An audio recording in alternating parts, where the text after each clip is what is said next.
So you want to know how WAV files work? Okay. Let's start then. WAV files work by storing audio data into a single file called a WAV file. WAV files also include headers, which details how the audio data is packaged and how it should be interpreted. Taking a look at the WAV file with a hex editor, we can see its contents. The first thing we see is the word riff. But hey, I hear you ask, what's that supposed to mean? Well, this indicates the beginning of a riff chunk. Riff, also called this, is a generic file format for splitting data into chunks, with each chunk having unique identifiers for describing the data of the file or another chunk. Next to the RIFF identifier is the overall size of the current chunk, excluding itself and the identifier, followed by its file format, in which for our case it would be the word WAV. Next is the date format subchunk, indicated by the string FMT. This chunk contains several infos about the file's audio data. This includes its audio format, number of channels, frequency, bytes per second, bytes per block, and bits per sample.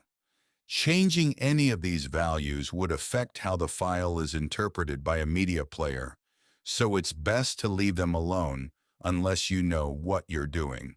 The next chunk after this could either be a list or a data chunk. List chunks are kinda not important when it comes to playing audio, so we can just skip that and continue to the data chunk. The data chunk in our case stores the raw audio samples of our audio. Editing any values in this chunk would result in changing the overall sound of the audio, so don't try it. As for the playback for this audio, a program must need to first parse the data format to know how the audio samples are represented. Then the next is to send those raw audio samples to the speaker for playback. To go over how this actually works, let's get an example WAV file and play it. Let me just get this running here.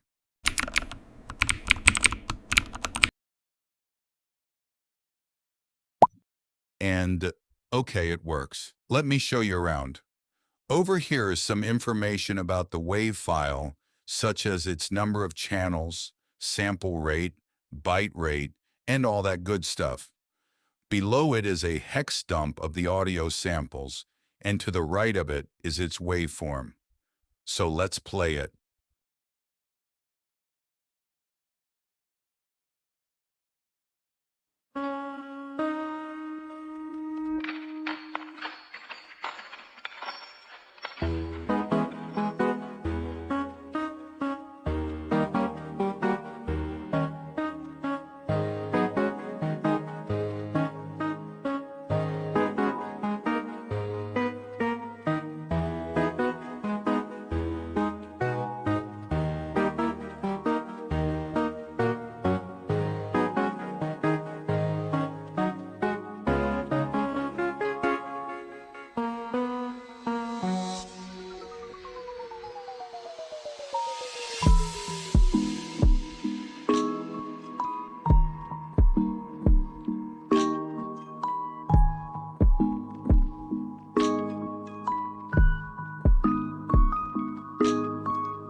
Nice, right?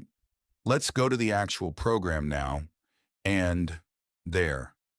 Let me just scroll here, and there. This is the first function that we needed to play a WAV file. Looking at the first lines, it just opens the file and maps it to memory. In the next few lines, it gets the values in the data format subchunk. To see how these values get used, let's take two 8-bit stereo audio samples. These audio samples could be encoded in several formats, such as MU-LAW, A-LAW, ADPCM, or PCM. For our purposes, the audio samples have been encoded with the PCM format. PCM, if you don't know, is also called pulse code modulation, in which after a simple Wikipedia search shows that it is a method used to digitally represent analog signals, with the amplitude of the signal being sampled across uniform intervals and being quantized to its nearest value within a range. If you didn't understand what I just said, then don't worry. I didn't understand either. A sample can contain many amplitudes for each channel, with a channel being represented as the speaker used to reproduce the sound wave. To determine how many samples we need to send per second to the speaker, we get its frequency from the data format chunk. The frequency here represents how many samples were recorded per second. Higher frequencies means more samples to send to the speaker. To determine how many bytes to traverse to the next sample, we get the block align from the data format chunk. To determine the number of bits used when getting the amplitude, we get the bits per sample from, again, the data format chunk.